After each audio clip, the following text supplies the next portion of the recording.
عدو مستی و جام و سبو ای دم الله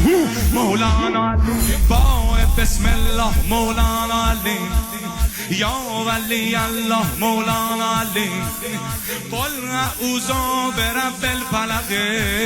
یا وجیه الله مولانا علی قل هو الله احد از دم او جانب شد خب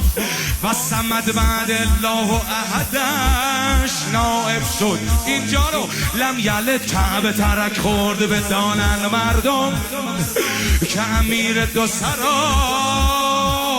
پور ابی طالب شد یا امیر المؤمنین مدد بده ای قاهر العدو مستی و جام و سبو ای دم الله مولانا علی یا علی بگو در اذان و بازو با خدا شروع برو مولانا علی دارم آبرو از علی و آل او حالا تو یا علی بگو